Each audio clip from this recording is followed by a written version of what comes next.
Fala galera intensiva, meu nome é Ivens, sejam bem-vindos a mais um Questões Comentadas, hoje nosso vídeo de número 228.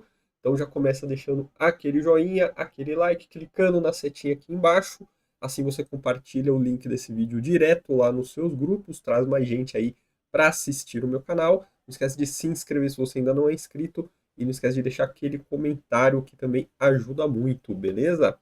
Bora lá dar uma olhada nas questões de hoje. Hoje a gente vai continuar aí nas questões da EBSER, então trazendo questões da EBSER da Universidade Federal de Juiz de Fora para terapia intensiva em 2015. Ao aplicar uma PIP externa para contrabalancear a auto-PIP secundária à limitação ao fluxo aéreo expiratório, deve haver a monitorização adequada da mecânica respiratória.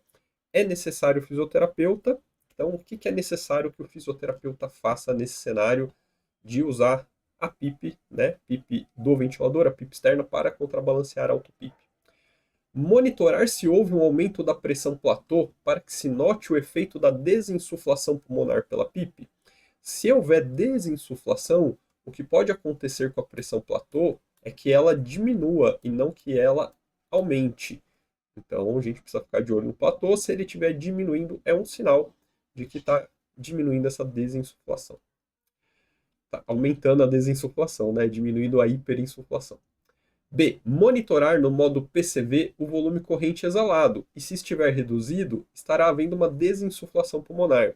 Então vamos lá. Monitorar no modo PCV o volume corrente exalado? Perfeito. Por quê? Porque se tiver tendo desinsuflação, aumentando, né, essa taxa de saída de ar do pulmão, o que, que acontece com o volume corrente? Ele vai estar aumentado e não reduzido. Então, em modo PCV, eu vou olhar para o volume corrente exalado, quando eu quiser entender como a PIP externa está afetando a auto-PIP, mas eu tenho que ver um volume corrente aumentado. Isso me mostra que essa PIP que eu ajustei está favorecendo a exalação, a desinsuflação.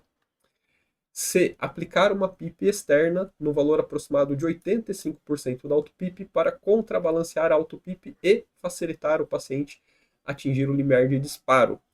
Então, quando a gente vai aplicar o PIP no ventilador, a gente tem que ajustar um valor de aproximadamente 85% da auto-PIP. Isso está correto, né?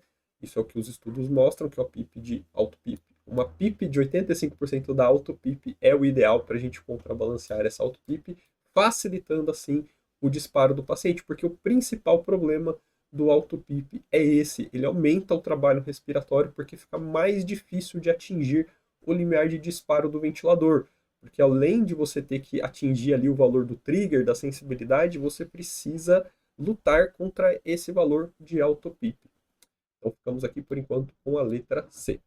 D. Monitorar a pressão platô para ficar acima de 35. Não, né? A gente quer que o platô fique abaixo de 30, na verdade. Então monitorar para que esse platô fique sempre abaixo de 30 e quanto menor, melhor nesse caso.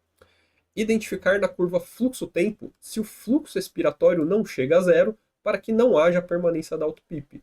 Então, na curva fluxo-tempo, o que eu vou olhar? Se o fluxo expiratório ele chega a zero. Quando o fluxo expiratório chega a zero, eu estou entendendo que a gente está indo a favor da não permanência da auto-PIP, né? Porque se ele chega a zero, quer dizer que expirou todo o ar que havia para ser expirado, e isso vai favorecer a gente melhorar essa auto-PIP ou extinguir essa auto-PIP.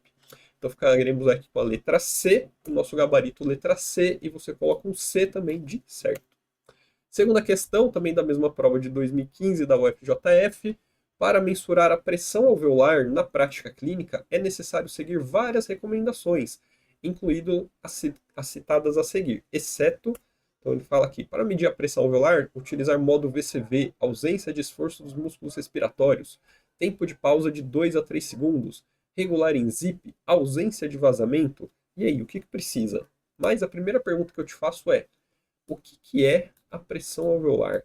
Como que a gente mensura a pressão alveolar lá na ventilação mecânica, né? Pressão alveolar nada mais é do que a famosa pressão de platô. Por quê? Quando eu faço a medida da pressão de platô, o que eu estou fazendo? Eu tenho a válvula exalatória fechada, eu entrego o volume corrente para o paciente, no fim da inspiração eu fecho a válvula inspiratória. Quando eu tenho todo o meu sistema fechado no ventilador, ele vai igualar a pressão no sistema respiratório como um todo, que nesse caso é ventilador mais paciente. Então ele vai igualar a pressão aqui no Y com a pressão lá da outra ponta. Qual que é a outra ponta do sistema respiratório? É o alvéolo. Então a maneira da gente saber a pressão alveolar é fazendo uma pausa inspiratória. E esse valor a gente vê na tela do ventilador como pressão platô. Então, no momento de uma pausa inspiratória, a pressão platô me mostra, na verdade, né, a pressão alveolar. Então, para fazer a medida da pressão platô, o que, que eu tenho que fazer desses itens aqui, né? Quais desses eu não devo fazer, na verdade? A pergunta está me questionando, né? Então, utilizar modo VCV? Legal, utilizar modo VCV. Antigamente, a gente indicava estritamente o uso de modo VCV quando a gente queria saber dados da mecânica pulmonar do paciente. Para fazer medida de pressão de platô, é possível fazer em PCV, tá? Então, essa aqui a gente daria meio certo, beleza? Mas é de 2015, né? Veja bem, tudo no seu tempo. B. Ausência de esforço dos músculos respiratórios. Perfeito, preciso de ausência do esforço, porque senão isso altera as minhas pressões no sistema. Tempo de pausa de 2 a 3 segundos, isso, tem que ter uma pausa maior que 2 segundos, eu quero saber ali, né, só a pressão alveolar. Regular em zip, tem que colocar PIP em zero? Não, a PIP que o paciente está utilizando naquele momento, porque a pressão alveolar, a pressão de platô, ela é condizente com os parâmetros que estão sendo utilizados naquele momento.